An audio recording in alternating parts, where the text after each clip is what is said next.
Hello peuple de Dieu, je vous salue dans le nom puissant de Jésus. Je suis très content de vous revoir encore aujourd'hui pour un nouvel épisode de Insight.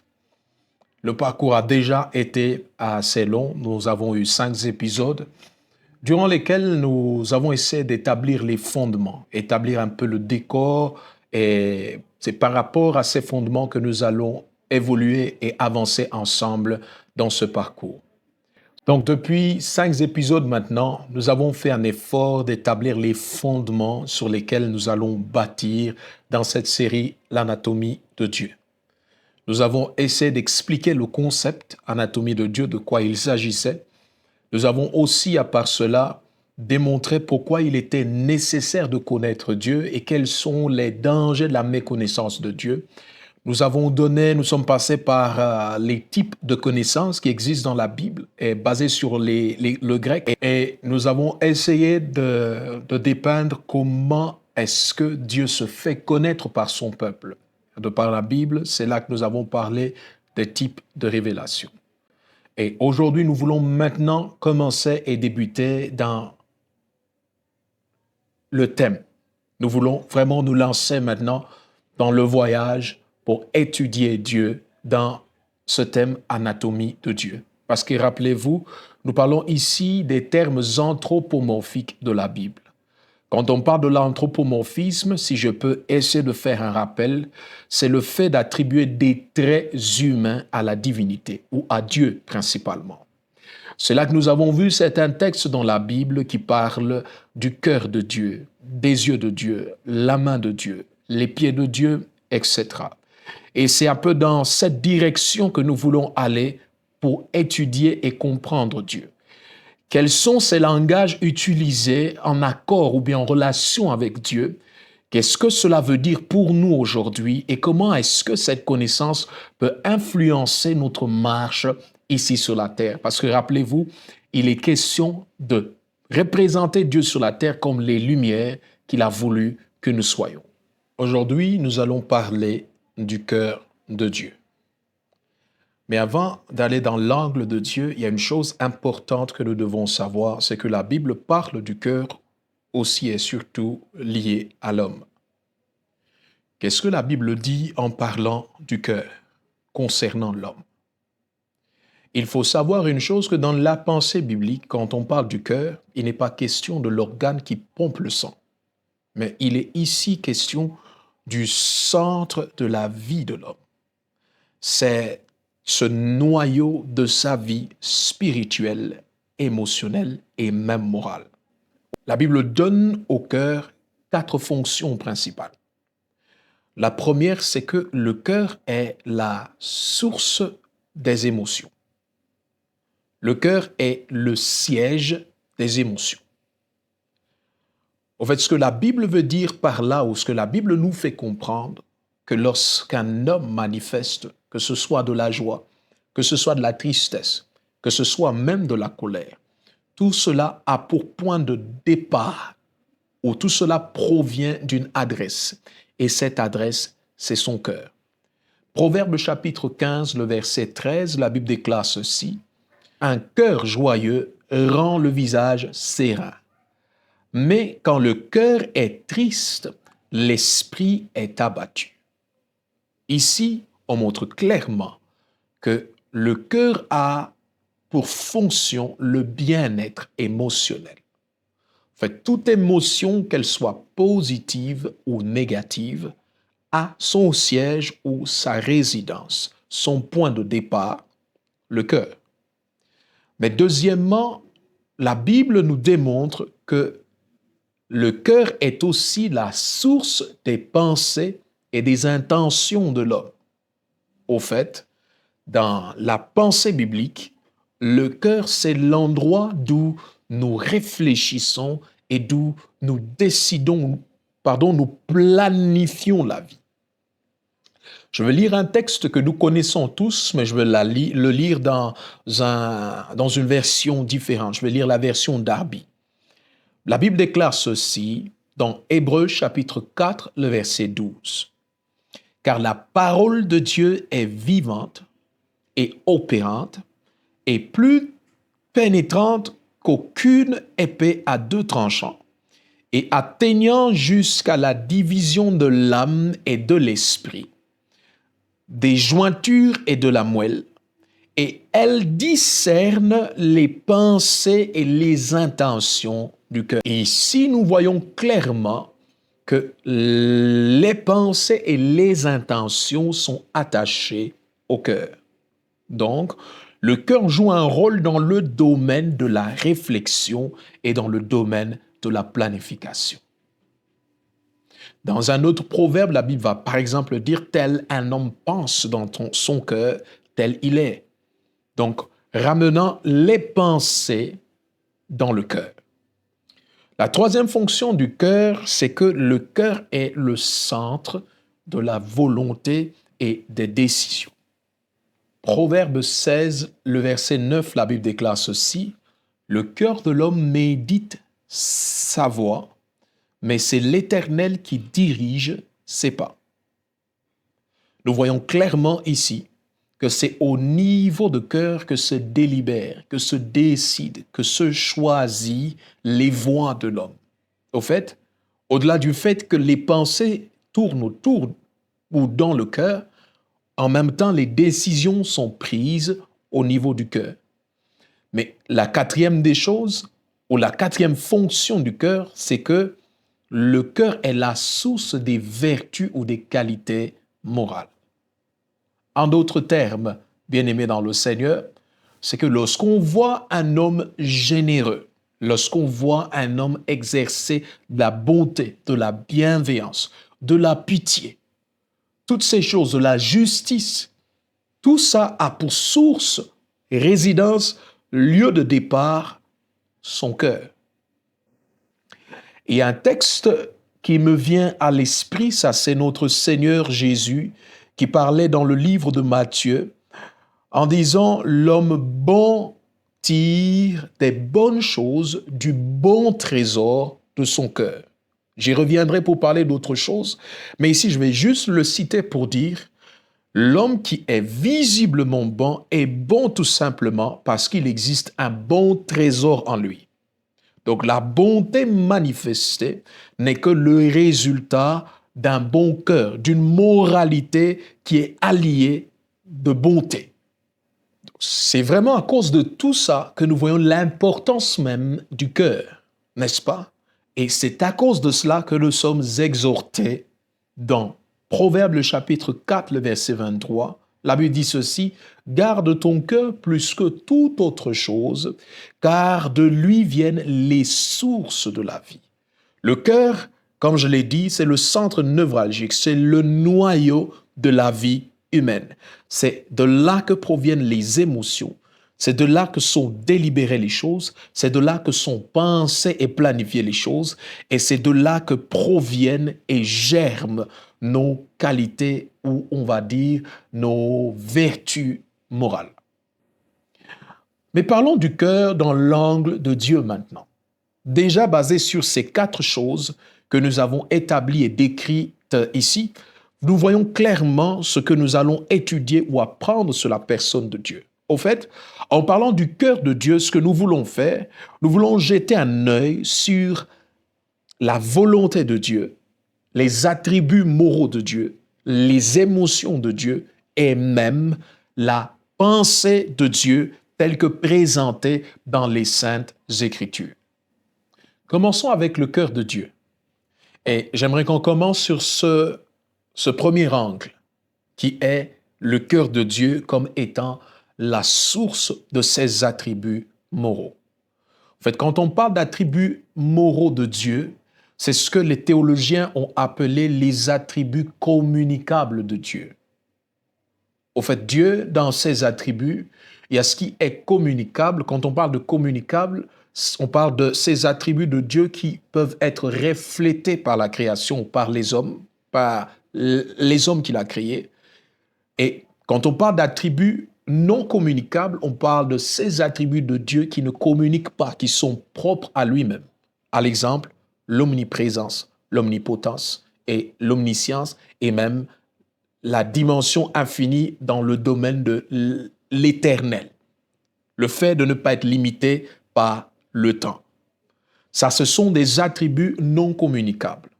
Mais ces attributs que nous allons étudier ici, du reste pour les quelques que nous avons sélectionnés, les quelques-uns que nous avons sélectionnés ici, ce sont ce qu'on appelle les attributs communicables. Alors, quand on parle des attributs de Dieu, ce sont ses perfections ou les perfections de sa nature divine, par lesquelles il révèle sa sainteté, sa justice, sa miséricorde et sa fidélité. Ces attributs, bien-aimés dans le Seigneur, ne sont pas des attributs accidentels, mais ce sont des attributs liés à son essence, à sa nature. Au fait, je vais prendre un exemple. Quand on dit que Dieu est amour, c'est pas par accident que Dieu est amour. C'est pas à cause de quelque chose que l'homme fait qui fait en sorte qu'il puisse ressentir de l'amour pour lui. Quand on dit que Dieu est amour, c'est effectivement ce que j'essaie de dire, c'est que c'est lié à sa nature, c'est lié à qui il est. Dieu est amour de nature et par essence. Et nous les appelons communicables parce qu'ils doivent être reflétés par l'homme. Essayons de réfléchir un peu ensemble. Jean nous parle dans 1 Jean chapitre 1, le verset 5 au verset 7. Écoutez ce que Jean dit. La nouvelle que nous avons apprise de lui et que nous vous annonçons, c'est que Dieu est lumière et qu'il n'y a point en lui de ténèbres. Écoutez, il continue. Si nous disons que nous sommes en communion avec lui et que nous marchions encore dans les ténèbres, nous mentons et nous ne pratiquons pas la vérité. Cela voudrait dire que nous avons appris de lui que Dieu est lumière et qu'il n'y a point de lui de ténèbres. Donc une personne qui dit être en relation avec Dieu, en communion avec Dieu, ne peut pas marcher dans les ténèbres parce que Dieu n'est pas ténèbres. En lui, il n'y a pas de ténèbres. En fait, en réalité, dans une relation avec un être qui est lumière, l'homme se doit de refléter la lumière. Il continue, mais si nous marchons dans la lumière, comme il est lui-même dans la lumière, nous sommes mutuellement en communion et le sang de Jésus, son Fils, nous purifie de tous nos péchés. Nous avons quitté les ténèbres vers la lumière. C'est ce que Paul nous dit dans Éphésiens chapitre 5, le verset 8. Il dit « Autrefois vous étiez ténèbres et maintenant vous êtes lumière dans le Seigneur. Marchez comme des enfants de la lumière, car le fruit de la lumière consiste en toutes sortes de bonté, de justice et de vérité. » Ça veut dire que quand Jean nous dit que si nous disons que nous avons communion avec lui, que nous marchons encore dans les ténèbres, nous mentons. Mais il dit, si nous marchons dans la lumière, comme lui aussi est lumière, nous avons une communion mutuelle. Marcher dans la lumière, ça veut dire produire des fruits. Mais ces fruits se résument et se caractérisent par toutes sortes de bonté, de justice et de vérité. Amen. Alors avant de voir les attributs, voici comment est-ce que nous allons les étudier et dans quel ordre. Nous allons étudier ces attributs de Dieu tout en répondant à 4 questions ou en y allant par 4 points. Le premier serait de définir ces attributs, qu'est-ce qu'ils représentent. Mais deuxièmement, c'est de démontrer comment est-ce que Jésus les a incarnés. Troisièmement, c'est de voir ensemble comment est-ce que ces attributs de Dieu peuvent impacter nos vies. Et quatrièmement, comment les manifester au quotidien. Nous allons prendre certains de ces attributs principaux. Commençons avec l'amour et la compassion de Dieu. L'amour et la compassion de Dieu, bien-aimés, sont des attributs centraux à sa nature. Ils décrivent non seulement ce que Dieu fait, mais ce que Dieu est. Et nous disons que loin d'être des simples émotions passagères, l'amour et la compassion divins sont constants, profonds, actifs et transformateurs. Permettez-moi d'expliquer quelque chose ici. C'est que ce que nous voulons dire, c'est que un Dieu amour, un Dieu compatissant. Quand on parle de l'amour et de la compassion de Dieu, ici, il est question des attributs qui sont centraux, importants à sa nature. Ce ne sont pas des choses que Dieu devient à cause de l'expérience humaine, non. Ce sont des choses que Dieu est de par sa nature. Ça, c'est la première des choses. Mais la deuxième des choses que nous insistons, c'est que ces attributs sont constants, profonds, actifs et transformateurs. Qu'est-ce que ça veut dire? Quand on parle de la constance, ça veut dire que l'amour de Dieu est le même hier, aujourd'hui, éternellement. Quand on parle de la constance, on parle d'une chose dont le débit ou la quantité, la qualité ne varie pas. Au fait, Dieu ne nous aime pas aujourd'hui plus que hier, ou aujourd'hui moins que hier, ou encore demain plus qu'aujourd'hui. L'amour de Dieu est de ce pas constant. Il n'y a pas de variation à l'amour de Dieu, ni encore à sa compassion. Quand on dit que l'amour de Dieu est profond, ou quand on dit que la compassion de Dieu est profonde, ce qu'on veut dire, c'est que ce n'est pas un amour ou une compassion qui donne de manière superficielle. L'amour de Dieu va vraiment en profondeur. L'amour de Dieu et la compassion de Dieu nous impactent en profondeur sans laisser un seul détail de nos vies non couverts. Troisièmement, nous avons dit que l'amour et la compassion de Dieu sont actifs. Donc ça veut dire il n'y a pas de temps mort au débit, il n'y a pas de temps mort à la manifestation de cet amour et de cette compassion dans la vie des chrétiens. Aujourd'hui, Dieu est amour et compatissant. Demain, il sera amour et compatissant de la même façon qu'hier, il a été plein d'amour et plein de compassion. Mais la quatrième des choses que nous disons, c'est que l'amour et la compassion de Dieu sont transformateurs. Ça veut dire, l'amour et la compassion de Dieu nous trouvent tels que nous sommes, nous prennent tels que nous sommes, mais ne nous laissent jamais tels que nous sommes. L'amour de Dieu nous trouve pécheurs, mais du pécheur, il en fait quelque chose. L'amour de Dieu nous transforme. La compassion de Dieu nous transforme. Donc, retenez ceci. Quand on parle de l'amour et de la compassion de Dieu, l'amour et la compassion de Dieu sont constants, sont profonds, sont actifs et aussi transformateurs. Et bien aimés, parlons un peu de l'amour de Dieu. L'amour de Dieu, quand on le voit à la lumière de ce que Christ a accompli ou de ce qu'il a fait pour nous à travers le salut en Christ Jésus, nous comprenons que l'amour de Dieu, un, est inconditionnel, mais deux, l'amour de Dieu est sacrificiel. L'amour de Dieu est inconditionnel, l'amour de Dieu est sacrificiel. Quand on dit que l'amour de Dieu est inconditionnel, bien-aimé, ça veut dire que l'amour de Dieu ne dépend pas d'un certain mérite de notre part, ni parce qu'on a réussi à faire quelque chose, ni parce qu'on a, je ne sais pas, parce qu'on doit recevoir comme une récompense ou comme une rétribution pour une action posée en amont. L'amour de Dieu est inconditionnel, ça veut dire qu'il ne dépend pas d'un acte de notre part qu'on a posé avant que Dieu puisse déverser ou démontrer cet amour. Il y a un verset que j'aime beaucoup dans Romains chapitre 5, le verset 6 au verset 8, qui parle de cet amour dans son caractère inconditionnel. La Bible déclare ceci, car lorsque nous étions encore sans force, Christ, au temps marqué, est mort pour des impies. En d'autres termes, Christ qui vient mourir pour nous n'est pas censé mourir parce que nous sommes impies. Nous ne méritons pas la démonstration d'un tel amour envers nous. C'est ça l'amour de Dieu. L'amour de Dieu n'attend pas ou n'a pas attendu que nous puissions atteindre un certain standard pour lui plaire pleinement ou parfaitement. Non, l'amour de Dieu se démontre donc dans son côté inconditionnel de ce que Dieu démontre cet amour. Il étend cet amour pour nous atteindre avant même que nous puissions être qualifiés pour obtenir cela. La deuxième des choses, en parlant de cet amour, j'ai dit, à part qu'elle est inconditionnelle, elle est sacrificielle. L'amour de Dieu manifesté en Christ Jésus est prêt à se sacrifier, est prêt au sacrifice ultime, et nous le voyons dans la vie et le ministère de Jésus-Christ. Verset que nous connaissons tous, n'est-ce pas?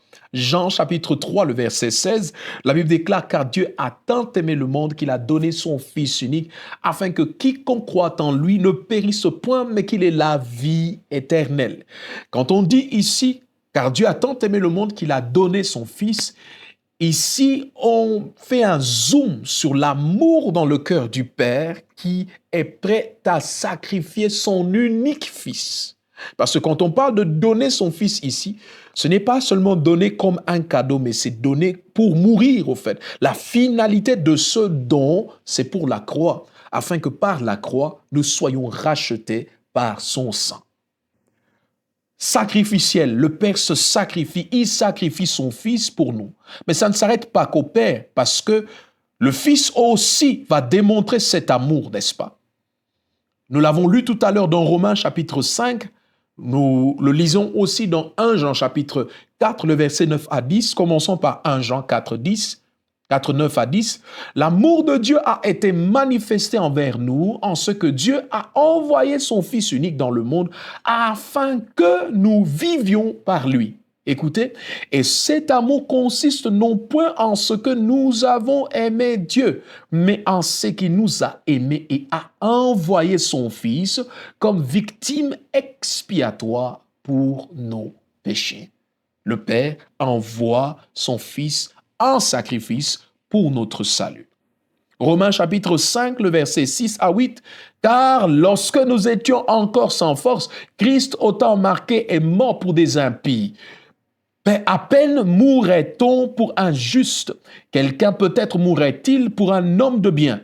Mais Dieu prouve son amour envers nous en ce que lorsque nous étions encore des pécheurs, Christ est mort pour nous. » Donc, bien-aimés dans le Seigneur, ce qu'il faut retenir de l'amour de Dieu, c'est que l'amour de Dieu est donc inconditionnel. Elle ne dépend pas d'un bien que nous avons fait en amont pour être démontré. Deuxièmement, c'est un amour sacrificiel. C'est un amour qui est prêt au sacrifice ultime pour racheter, pour sauver l'humanité. Parlons un peu de la compassion de Dieu maintenant. Quand on parle de la compassion de Dieu, de quoi est-ce qu'il est question? Bien-aimé, la compassion de Dieu est sa capacité à être touché par la misère et les afflictions qu'expérimente l'homme et à agir pour y répondre. Quand on parle du Dieu qui est compatissant, on parle du Dieu qui est sensible, qui est touché par nos infirmités, par nos faiblesses. C'est le Dieu qui est touché par nos réalités. Au fait, la compassion de Dieu parle de sa sensibilité à l'histoire, aux réalités de l'homme qu'il aime. Psaume chapitre 103, le verset 8, écoutez ce que la Bible dit. « L'Éternel est compatissant et miséricordieux, lent à la colère et riche en bonté. » Psaume 34, le verset 19, la Bible dit ceci. « L'Éternel est près de ceux qui ont le cœur brisé et il sauve ceux qui ont l'esprit dans l'abattement. » Bien-aimé, quand on parle de la compassion de Dieu, en fait, on est en train de présenter le cœur de Dieu qui est sensible aux problèmes des hommes, sensible aux réalités des hommes, sensible à ce qui nous accable, sensible à nos faiblesses. Dieu est sensible à tout ce qui nous intéresse. Et bien aimé, cet amour et cette compassion sont incarnés par Jésus-Christ. Alors, parlons un peu de cet amour incarné, de cette compassion de Dieu manifestée à travers la personne de Jésus. Nous savons, quand nous lisons la Bible, depuis la création, Dieu a toujours été un Dieu d'amour et de compassion. Il l'a manifesté dans l'histoire de tous ces hommes avec qui il a marché. Mais nous nous rendons compte que le summum, les anglophones parlent de climax. En fait, le top de l'amour et de la compassion de Dieu est manifesté à travers la personne de Jésus, à travers notamment l'œuvre de la rédemption. Apocalypse chapitre 1, le verset 5 nous dit ceci en parlant de cet amour manifesté par Jésus.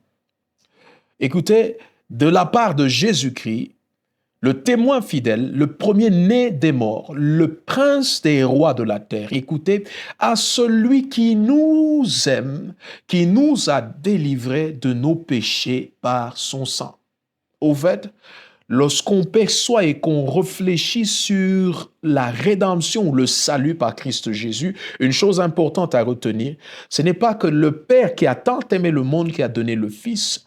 Apocalypse veut nous faire comprendre que le Fils a aussi aimé le monde et s'est donné en sacrifice.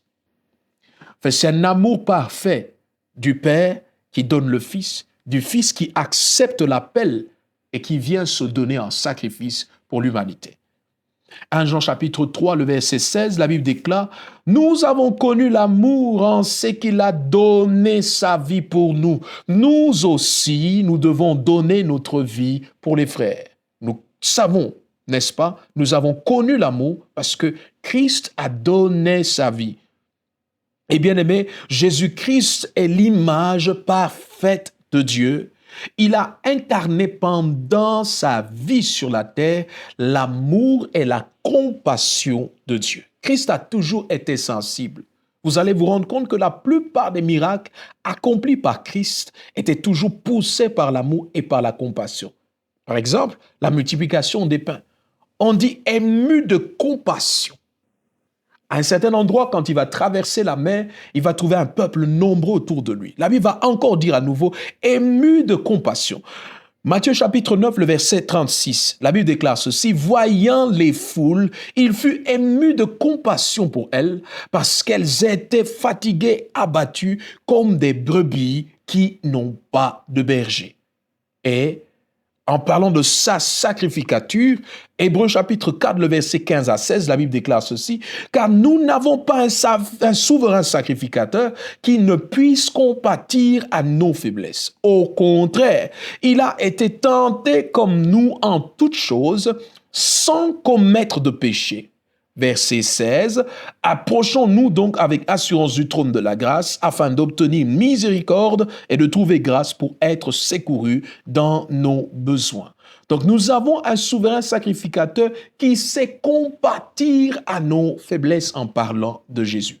Donc Jésus a non seulement incarné la compassion pendant son ministère terrestre, mais jusqu'aujourd'hui, alors qu'il est à la droite de Dieu le Père comme le souverain sacrificateur qui a atteint la perfection, qui agit ou qui intercède pour nous, Jésus-Christ est toujours touché par nos faiblesses. Il est touché, il est sensible à ceux qui nous accablent.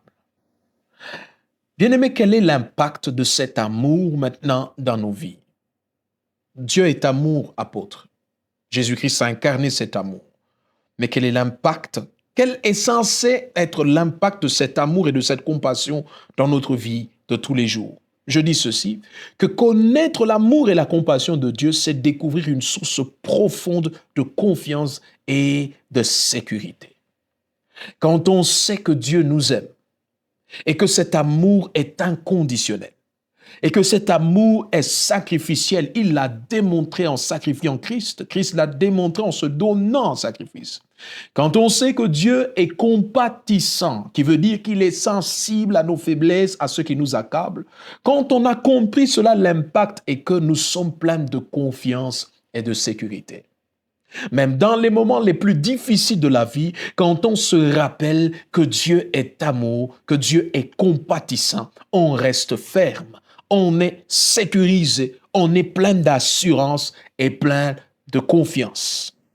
Bien-aimés, recevoir l'amour et la compassion de Dieu nous pousse à une réaction, je veux dire une réponse vis-à-vis de Dieu et vis-à-vis de nos prochains. Vis-à-vis de Dieu, c'est que lorsque nous aimons Dieu, qu'est-ce que nous devons faire au quotidien? Première des choses, c'est que nous devons démontrer cet amour vis-à-vis de Dieu en obéissant à sa parole, en obéissant à ses commandements. Bien-aimé, l'obéissance à la parole de Dieu, c'est une reconnaissance de son autorité et de sa sagesse. Quand on obéit à Dieu, au fait, c'est une façon de dire que « Seigneur, tu es plus sage que moi. Seigneur, je ne fais pas confiance en ma propre connaissance au-dessus de la tienne. » Au fait, obéir à Dieu, c'est reconnaître son autorité, reconnaître qu'il est Seigneur et que sa parole a la primauté sur notre parole ou sur notre volonté. Comment est-ce que nous démontrons notre obéissance à Dieu, notre amour à Dieu? C'est en obéissant à sa parole. Christ l'a fait, il a démontré son amour au Père en restant obéissant à la volonté du Père, mais il ne s'est pas arrêté là, il a lui-même enseigné cela, que le vrai amour se démontre dans l'obéissance. Jean chapitre 8, le verset 29, la Bible déclare ceci: « Celui qui m'a envoyé est avec moi, il ne m'a pas laissé seul parce que je fais toujours ce qui lui est agréable. » Christ est lui-même l'exemple de l'obéissance qui est une preuve d'amour. Mais il a aussi enseigné. Jean 14, le verset 21, écoutez ce qu'il dit: « Celui qui a mes commandements et qui les garde, c'est lui qui m'aime. Et celui qui m'aime sera aimé de mon Père. Je l'aimerai et je me ferai connaître à lui. » Donc, celui qui a les commandements et qui les garde, c'est celui-là qui aime. Parce que celui qui a les commandements et qui ne les garde pas, n'aime pas. Parce que la preuve de l'amour pour Dieu réside dans notre obéissance à la parole de Dieu qui nous est révélée. Ça, c'est la première dimension de la réponse de cet amour. La deuxième dimension de la réponse à l'amour de Dieu se manifeste par notre amour au prochain. Donc, bien-aimés dans le Seigneur, l'amour de Dieu manifesté au quotidien se voit aussi par notre amour pour le prochain. N'est-ce pas que Jean nous a dit, celui qui haït son voisin, on va dire, son prochain qu'il voit, ne peut pas prétendre aimer Dieu qu'il ne voit pas. Donc, en vrai, quand l'amour de Dieu nous a impactés et que nous disons marcher dans l'amour au quotidien, je l'ai dit, envers Dieu, ça veut dire obéir à sa parole, mais envers le prochain, ça veut dire leur servir, se mettre au service des autres. De la même façon que l'amour de Dieu pour nous est inconditionnel et sacrificiel, notre amour vis-à-vis des autres est démontré par notre capacité à aimer sans condition, mais aussi des fois à se sacrifier comme Jean dit. Si Christ s'est sacrifié pour nous, alors nous devons aussi faire de même, nous sacrifier pour les autres. Mais quand on parle de la condition, de la compassion de Dieu, comment est-ce qu'il est manifesté au quotidien? C'est dans notre capacité à être sensible aux besoins des autres. Vous vous rappelez de la parabole, n'est-ce pas, du bon samaritain? Cet homme est frappé, laissé à demi-mort, mais deux personnes vont passer, ne vont pas prêter attention à sa situation.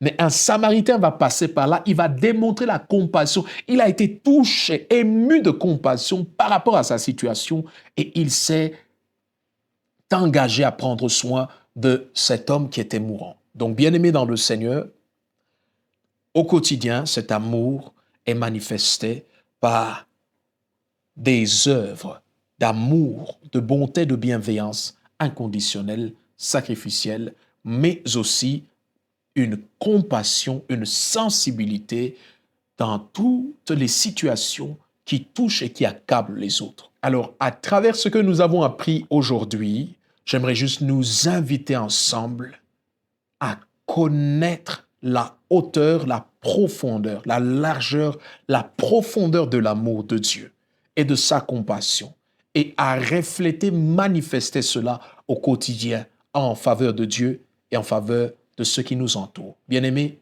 à compter d'aujourd'hui, marchons dans l'amour et dans la compassion. Que Dieu vous bénisse.